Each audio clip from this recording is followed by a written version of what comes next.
बाबा जी की प्यारी सात संगत जी, राधा स्वामी जी। सात संगत जी, आज की साखी बहुत ही सुंदर साखी है, बहुत ही प्यारी साखी है। सात संगत जी, साखी को पूरा जरूर सुने जी। बहुत पहले की बात है, एक बार एक बहुत धनी सेवेदार था।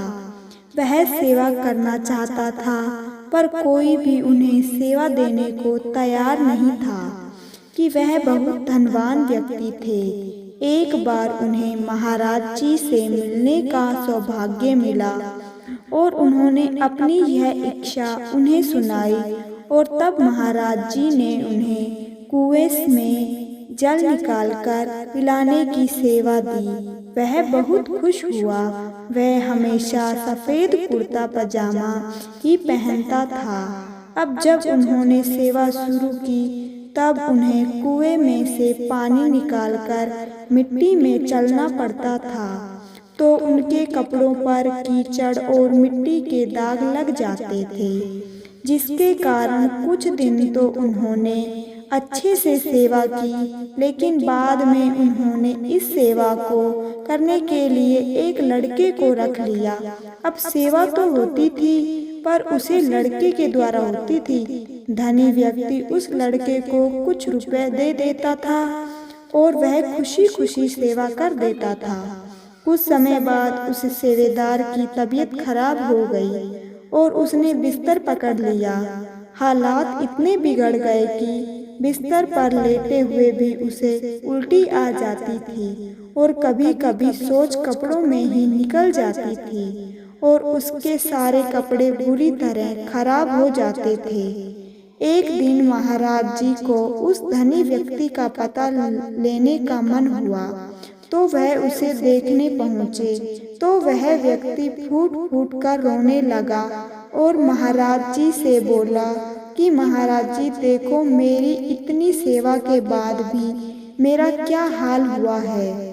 मुझ पर तो देह मेहर हो ही नहीं। श्री हुजूर महाराज जी ने फरमाया कि दया तो हुई थी, लेकिन तुमने अपने हिस्से की दया एक मजदूर को दे दी। हुजूर महाराज जी ने प्यार से पूछा कि पानी की सेवा करते हुए कपड़ों पर थोड़ी सी मिट्टी लगना ठीक था कि जो अब हो रहा है वह ठीक है।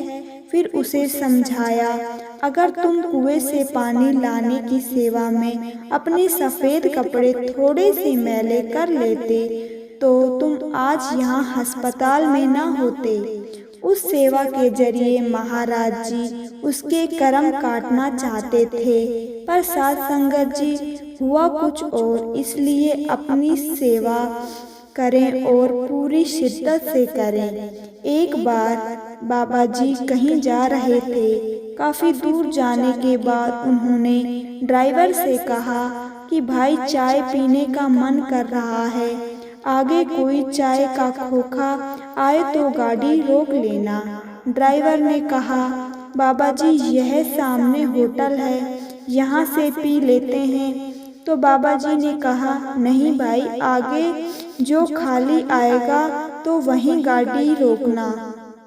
थोड़ी देर दूर जाने के बाद एक खोखा आया और ड्राइवर ने जाकर गाड़ी रोक दी और खोखे वाले भाई को एक अच्छी सी चाय बनाने के लिए बोला और कहा, चाय में अदरक और इलायची बगैर डाल देना।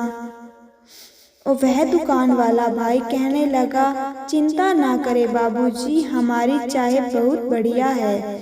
तो वह चाय बनाने लगा। जैसे ही उसने इलायची निकालने के लिए अपना गल्ला खोला, तो उसमें बाबा जी की फ़ोटो लगी हुई थी। ड्राइवर ने पूछा, भाई, जिसकी तूने फ़ोटो लगा रखी है, क्या उससे कभी मिलना भी हुआ है तुम्हारा? तो वह बोला, नहीं साहब, मैं गरीब आदमी हूँ, मेरे पास ब्याज आने के लिए पैसे नहीं हैं। एक बार मैंने बहुत मेहनत करके पैसे इकट्ठे किए थे।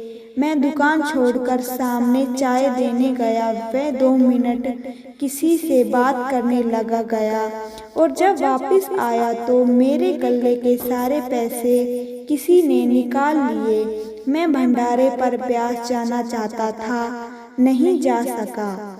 इतने तक चाय बन गई तो ड्राइवर ने बोला, जा गाड़ी में चाय दे आ। जैसे ही गाड़ी में चाय देने गया, हुजूर चाय। जैसे ही बाबा जी ने अपना मुखड़ा इधर किया तो सब देखकर वह हैरान हो गया कि बाबा जी आप मुझसे मिलने आ गए। तो जोर जोर से रोने लगा और बाबा जी को कहने लगा, मैं अभागा आपके दर्शन नहीं करने आ सका, आप मुझे दर्शन देने आ गए। तो बाबा जी गाड़ी से बाहर आए और उसे अपने गले से लगा लिया।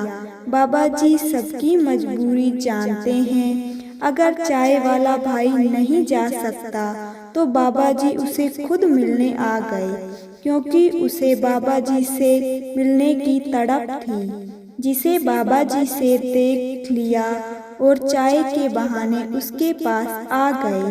साध संगत जी, ऐसे ही हमारे प्यारे बाबा जी जो हम सबके दिल को जानते हैं, सबसे बहुत प्यार करते हैं, वह चाय वाला बाबा जी का शुक्रिया करते करते बाबा जी के चरणों में गिर गया, जिससे बाबा जी ने अपना प्यार देकर माला माल कर दिया। ब्यास भंडारे पर बहुत संगत आती है और बहुत भीड़ हो जाती है। शुक्रवार को एक आदमी बहुत दूर से ब्यास पहुंचा। शनिवार को बाबा जी के दर्शन किए और रविवार का सत्संग सुनकर उसने सोचा कि जाऊंगा। ऐसा सोचकर वह शनिवार रात को वहीं रुक गया। लेकिन शनिवार शाम को जहां वह ठहरा था उसको वहां जगह नहीं मिली, तो सेवेदार ने उसको आगे भेज दिया। आगे भी सारे के सारे सेट भरे हुए थे। तो उसने सोचा, मैं आज रात को यहीं सड़क पर ही सो जाऊंगा। उसके पास कुछ सामान भी नहीं था, ना ही कोई चादर वगैरह कुछ लेकर आया था।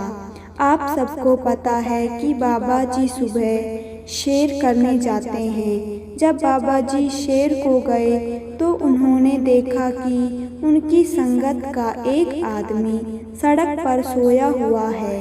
उसके पास कोई चादर वगैरह भी नहीं है, वह ठंड से इकट्ठा हुआ पड़ा था।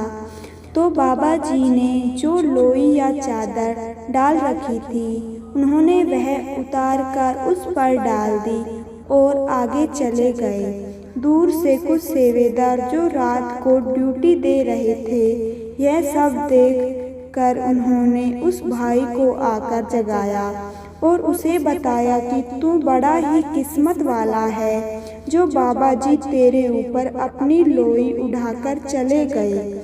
यह सुनकर वह रोने लगा और बोला, मैं तो घर से नाराज होकर आया था, कुछ भी साथ लेकर नहीं आया, लेकिन यहाँ सतगुरु ने मुझे अपना बना लिया। तब से वह वहीं पर रहकर सेवा कर रहा है और सतगुरु का शुक्र करता है, अपना जीवन गुजार रहा है। पूरा दिन वह सेवा में लगा रहता है। बाबा जी के घर में वह प्यार से सेवा करता है।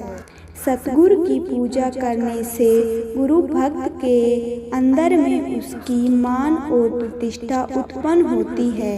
वह जीते जागते सतगुरु को अपनी आँखों से देखता है और उसकी अलौकिक शक्तियों को जानकर प्रसन्न हो जाता है। साध संगत जी, ये थी हमारी आज की साखी।